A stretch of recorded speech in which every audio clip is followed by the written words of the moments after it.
Well, welcome back to the One Thing podcast, where we all get to usher in the new age of humanity beyond Homo sapiens, which Laurie and I call Homo spiritus, by practicing dancing with the one thing that individuals, communities, and countries have yet to try en masse.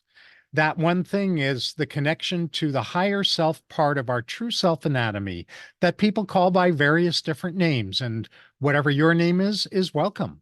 Our prime directive above all else is to make and constantly return to TOT connection, day in and day out, and breath in and breath out as our first step in dealing with everything in our daily life, rather than viewing problems as things we can solve separately from TOT.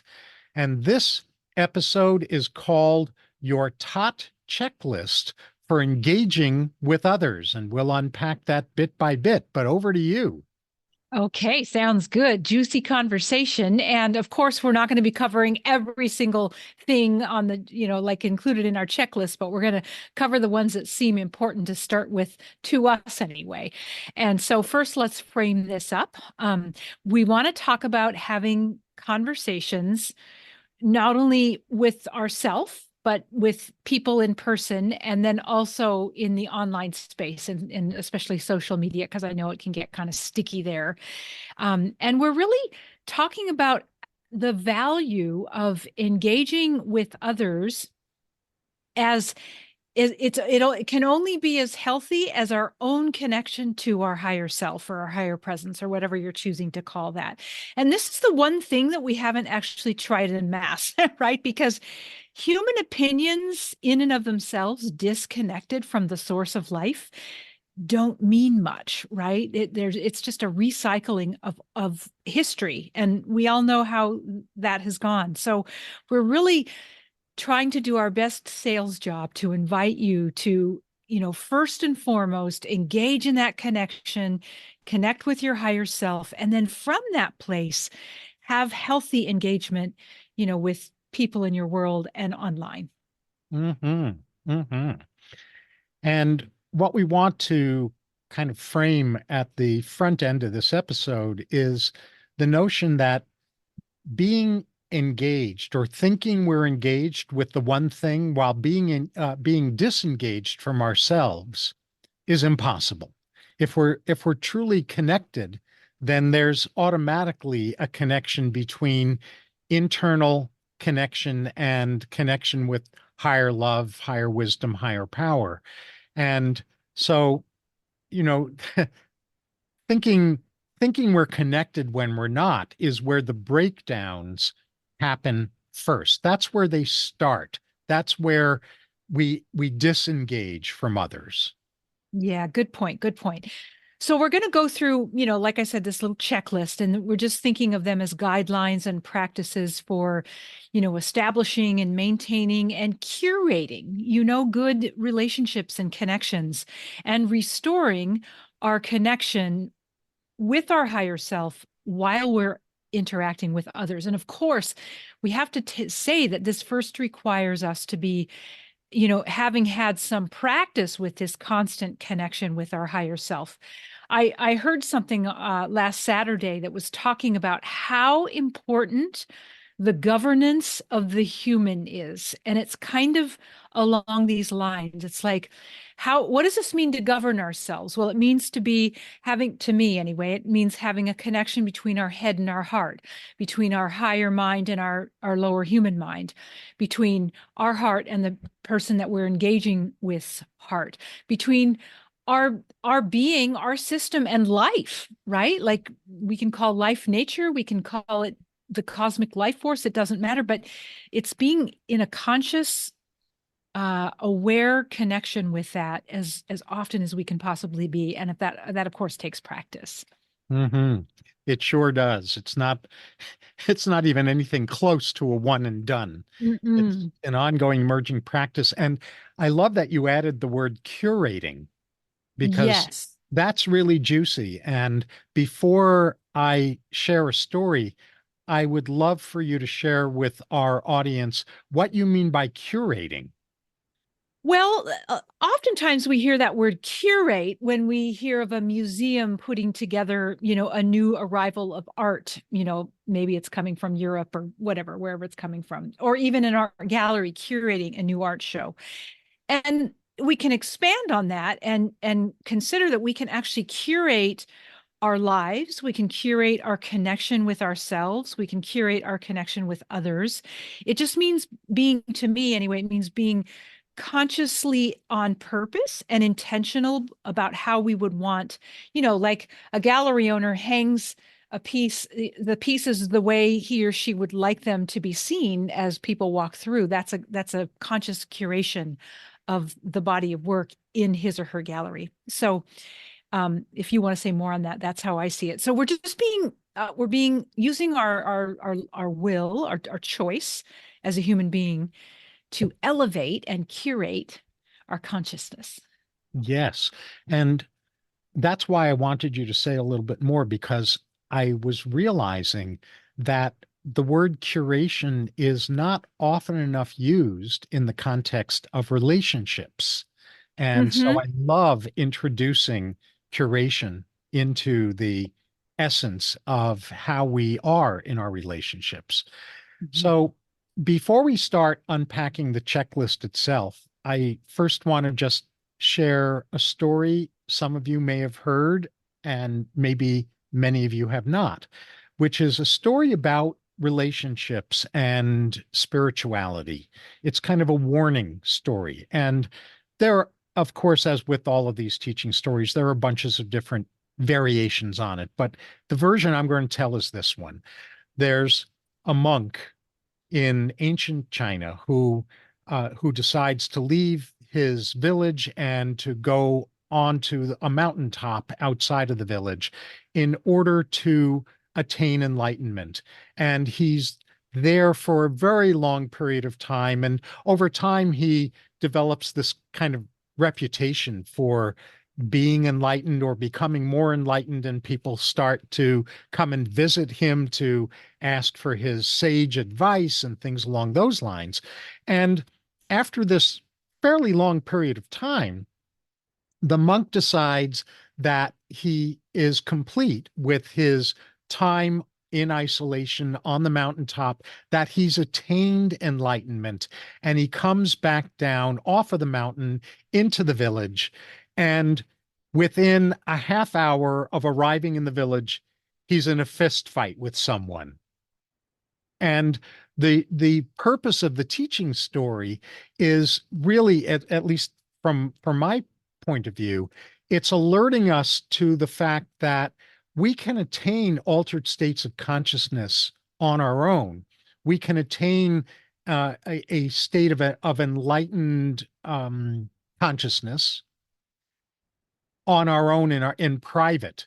But the real test, the real measure of enlightenment, the real measure of our spiritual evolution and uplifting is in how we are in our relationships with other people, not how we are on our own.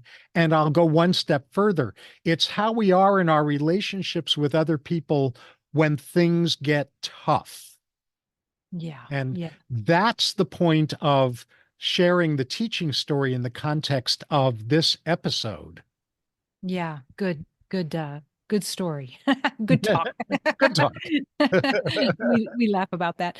Um, yeah. So one of the things to consider having on your checklist is a very clear sense of what it feels like for you to be in your center, and that, that still point of peace, which is probably where the guy on the mountaintop was. And then what does it feel like when you feel triggered? Like it's a very distinct, there's distinction between those two feelings in my system.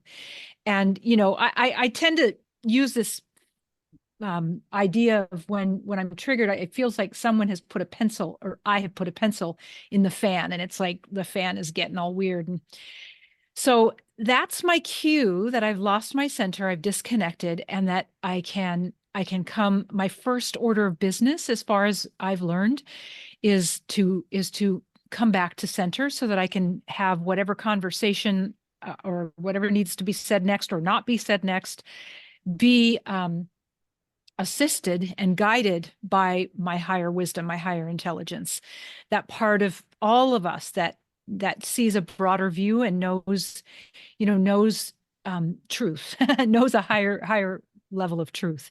So if you don't already know the difference in your system, this is beyond your head. This is like the tension of the trigger or the calm of the center. Like we want to know those places in ourselves so that we can recognize when we've gotten out of balance.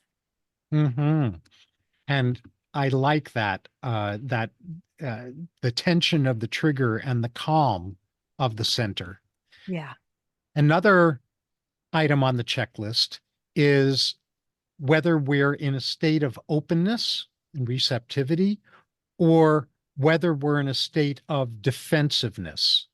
And and so when I'm open, I'm not thinking about what's the next thing I'm going to say or what's the retort that I'm going to offer up in a discussion. I'm present. I'm not just centered, but I'm in a state of receptivity or openness, in contrast to being defensive, or in relationship research, it's referred to as impervious to influence. If I'm in a state of connectedness with the one thing, I can hear anything from anyone, no matter how different what they're saying is from my perspective, and not be triggered, not be thrown off center, not to lose my openness.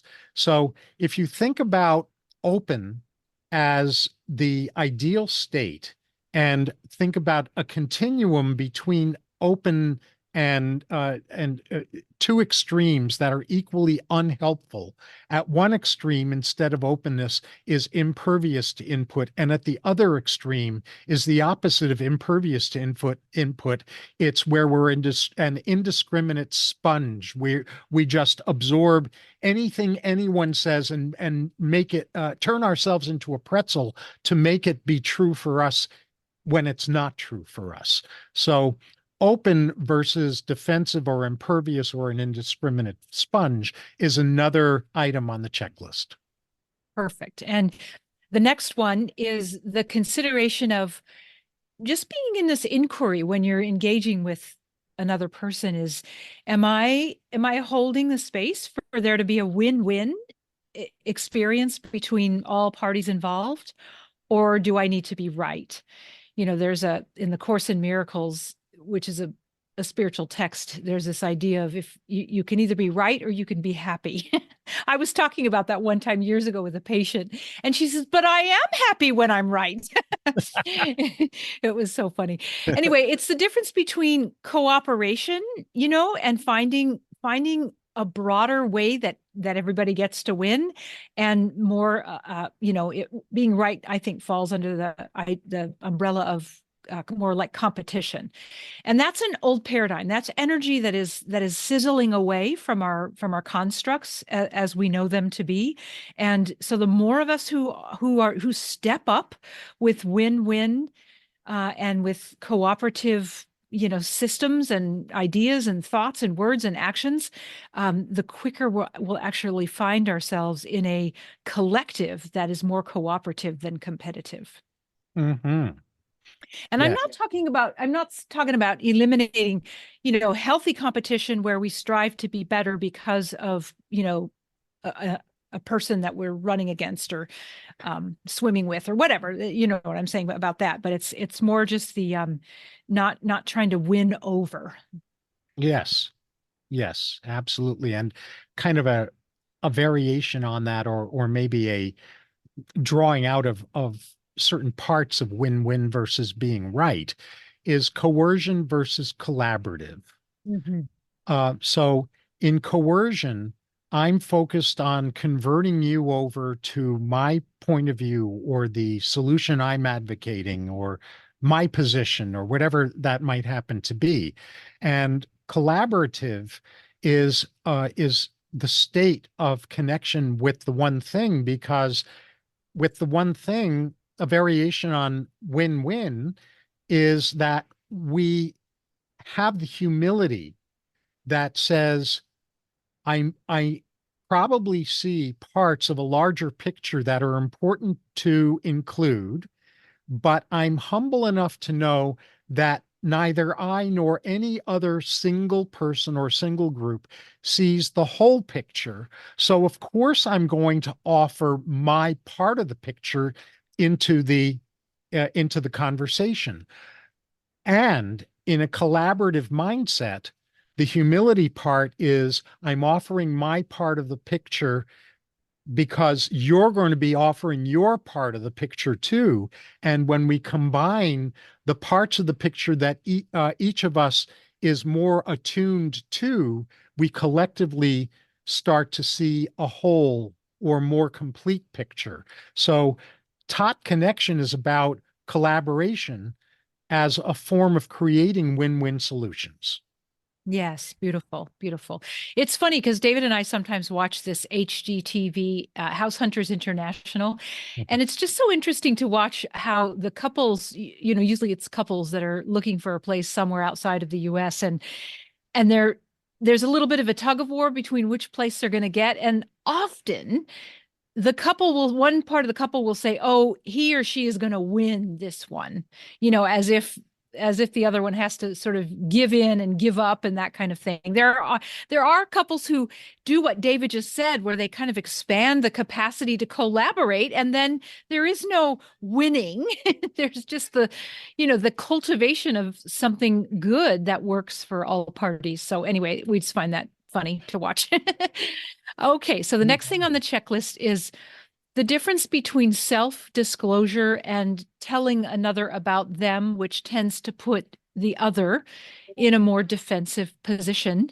Because, I actually I do this a lot. I think I'm a little bit better. I mean, the only reason we have this list is because we know them, because we have our own, tripping and falling with them and hopefully getting better. So, we're not by any means presenting this information as if we're experts, or perfect at it. But I remember I was really afraid to sort of have self-disclosure or speak my truth, and I didn't know I could trust myself to not be, like rigid and harsh. So I started practicing years ago with customer service representatives on the phone, and I thought, well, if I practice being calm and saying what's important here, if you're calling customer service, you're usually complaining about something, so, or hoping for something to be better. And then that went okay. It was like, oh, okay, I can actually do this, and the roof doesn't cave. And then I started doing it to, people who were in person, like grocery store clerks or anybody I would exchange with, in the world. And I figured, well, they don't know me. I probably will never see them again. So I can just do my best. And if I make a mistake, or if I trip and fall or don't say the right thing, it's okay.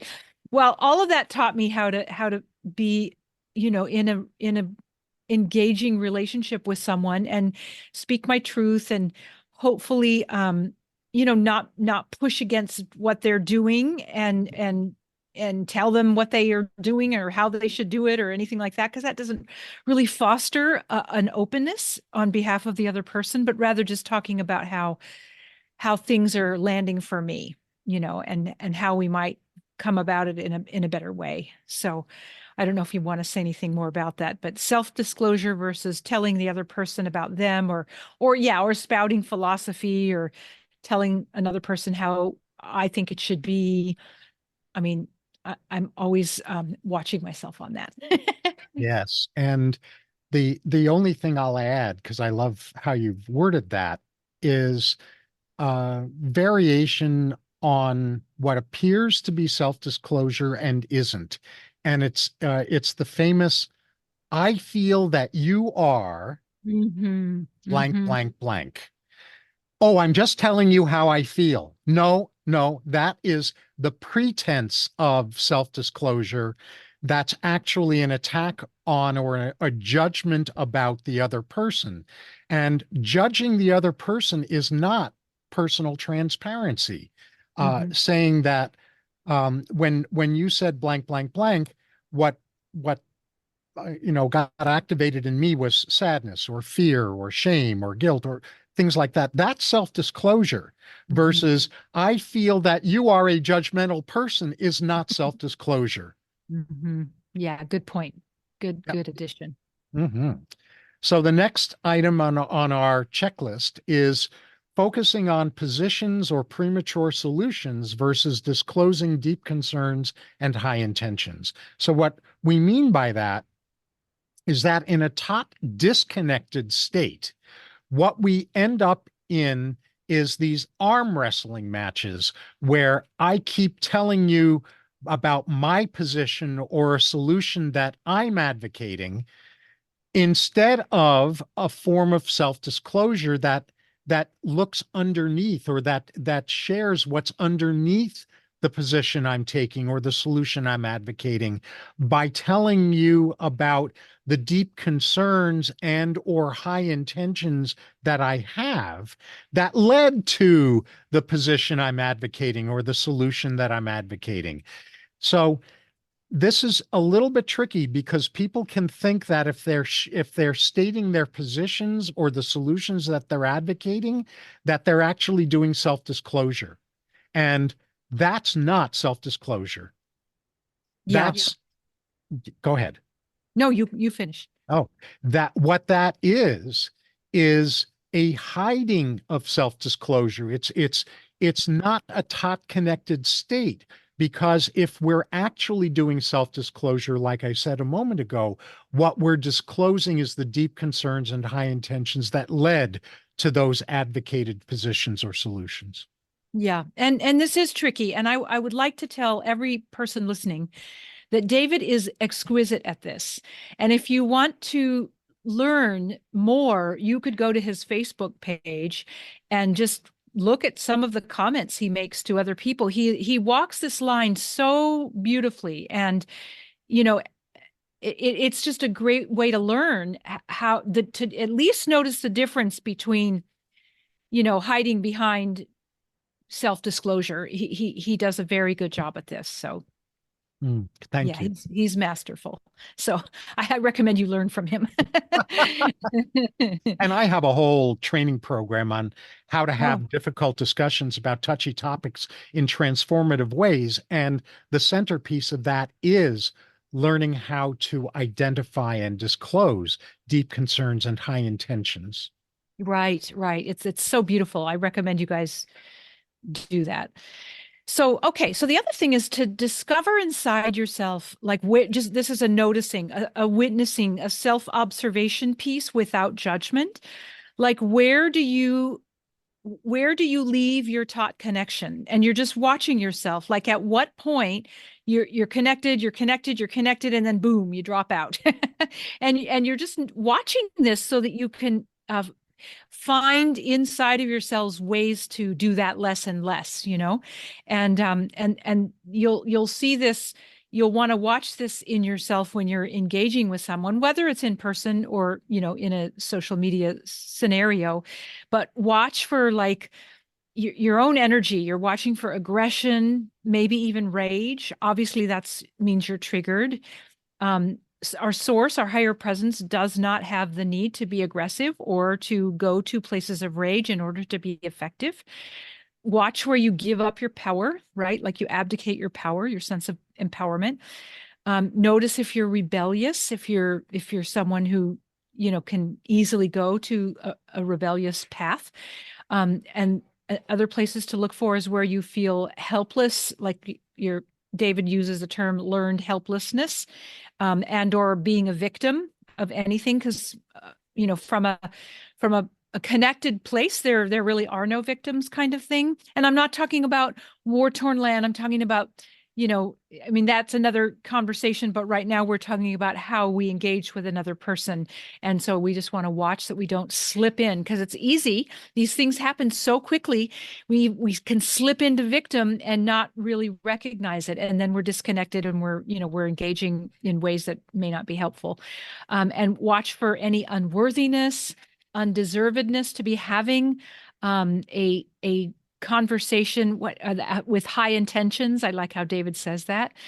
Watch your entitlement. Watch your your quick, possibly quick uh, thing to ways of wanting to blame and shaming others or self, right? Like we say can easily shame ourselves, blame ourselves, shame or blame others.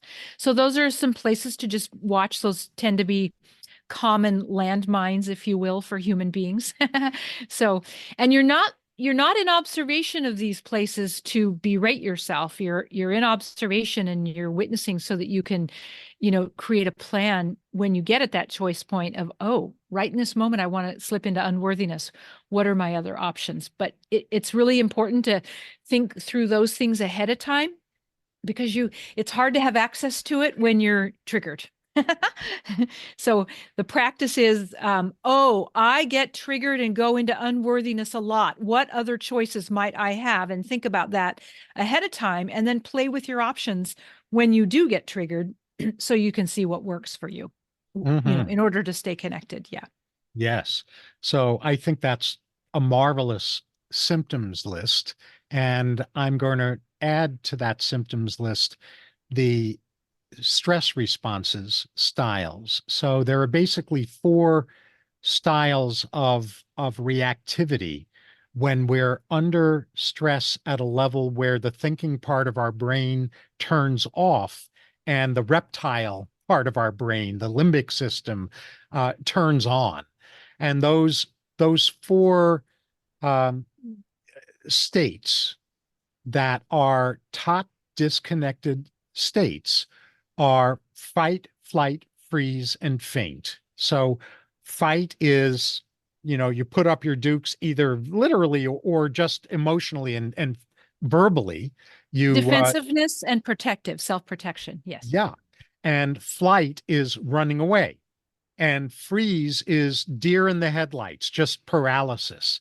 And faint is playing possum, where you essentially get invisible. You roll over and play dead and hope that if you play dead for long enough, the threat passes. So those are the four stress responses that are clues that we're out of TOT connection. And think of all of these symptoms, the list of symptoms that Laurie just mentioned, and then these four stress type responses as your vapor trails for spotting when you've left TOT connection, when you're interacting with someone, whether in person or online. And what I mean by a vapor trail is that if you look up at the sky and you see this trail in the sky, and I'm not talking about contrails and things like that. That's a whole other discussion. I'm talking about the vapor trails that are left behind when a jet passes overhead. And you can see the vapor trail, but sometimes you can't even see the jet that left the vapor trail, but the vapor that the jet was there because of the vapor trails left behind. And we encourage you to get acquainted with your vapor trails: aggression, rage, abdication, rebellion, being oppositional, helplessness, victim thinking, unworthiness, entitled, blame, shame, fight, flight, freeze, faint, any of those. Which are your vapor trails that are your clue that when you're interacting with someone you have lost or disconnected from TOT, from the one thing, so that you know that that's a moment to do what Laurie is about to share, that we recommend that you do when you spot one of these vapor trails. Yeah, I love that term, vapor trails. Well said. And also you might want to be aware that you might be a fight person at work and you might be a freeze person in, like your primary relationship. And then you might be a fawn person or a faint person in your family. It may not be the same everywhere, but what you're doing is just observing. And so what I'd like to offer is, this is a tool. It's a combination of a few things in Chinese medicine and heart math, but it's very simply called the pause practice, where when you feel that you have been triggered, right? You just take a moment, you take a pause, and you check into where in your body to where you might feel tension or the energy of the trigger, where it might live in your body. And initially you may not figure that out right away, but don't worry. The more you practice this, the better you get at it.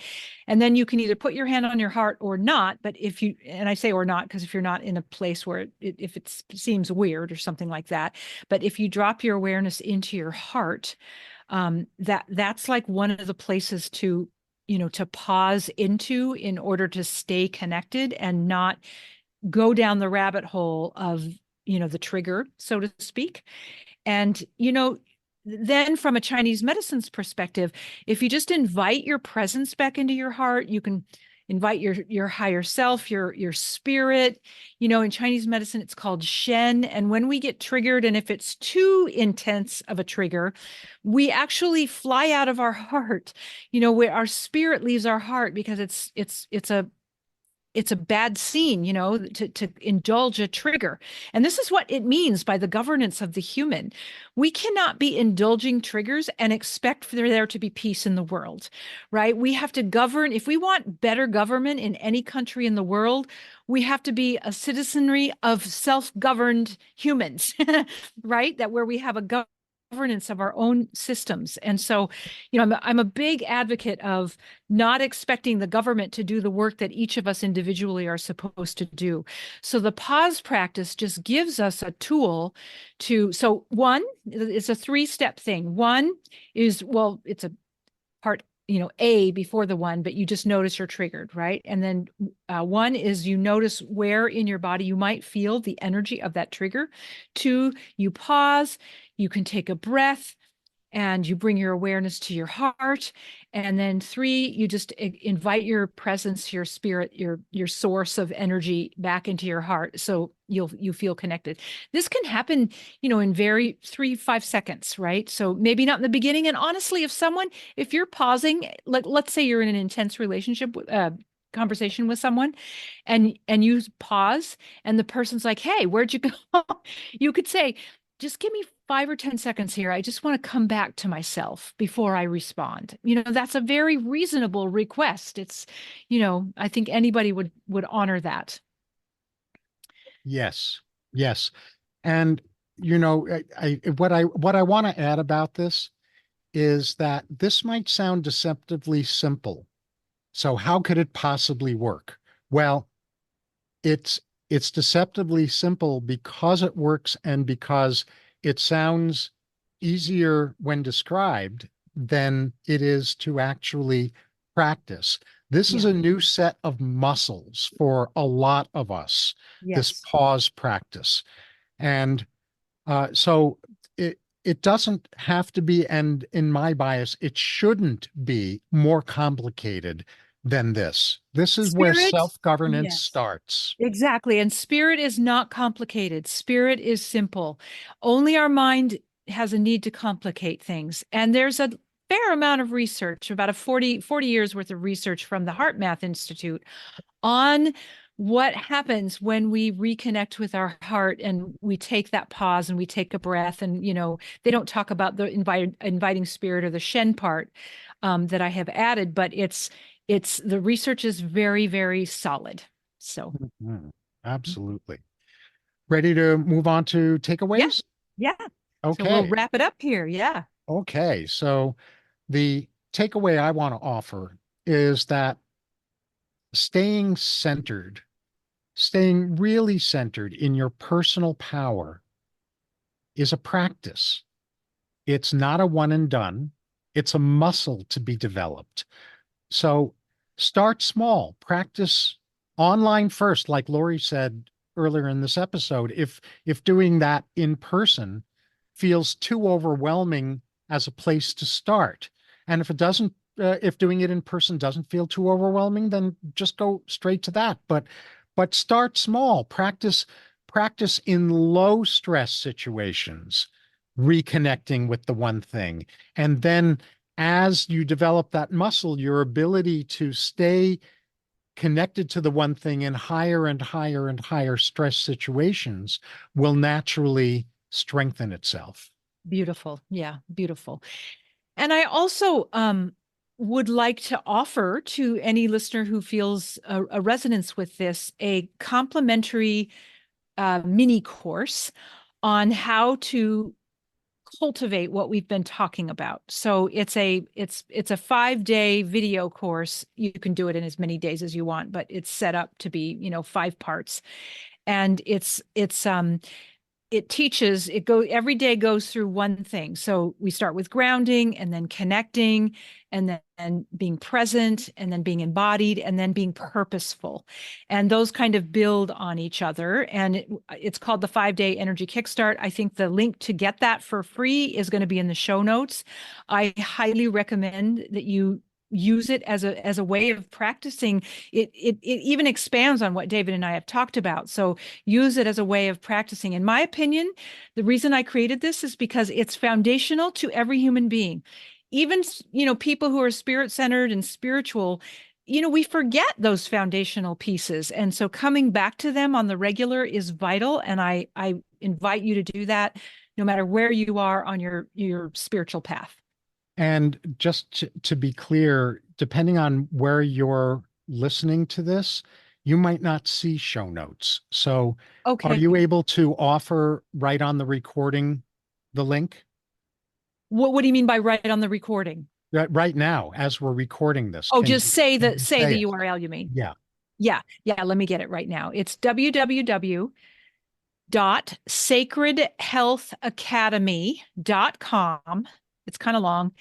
/kickstart, one word, dash, not underscore, dash, your, dash, energy, dash, 5, dash, day, dash, reset, dash, E. Sorry for the length of that. So do it again. So it's sacredhealthacademy.com/kickstart dash Your dash dash energy energy. dash 5 dash day dash reset dash E. Right. And 5 is the number 5, not 5, the the number word 5. 5. Yes, that's correct. Good. Yeah. And you can always leave a comment in our TOT podcast.net, or in the Facebook group if you happen to be a Facebook group person, or in this one, the one thing, and ask for it if you can't find it. Yes. Yeah. Good. Great. Okay. So I think we are ready to wrap. Yes. Mm-hmm. So it has come to our attention that our next episode is going to be more on the governance, this governance of each of us as a human being, which is also, I like to say it as the governance between our humanity and our divinity, in order to affect governance in whatever country that we are in. So until next time, remember to dance with your better half, the one thing, so that you can keep living more and more fully as Homo Spiritus.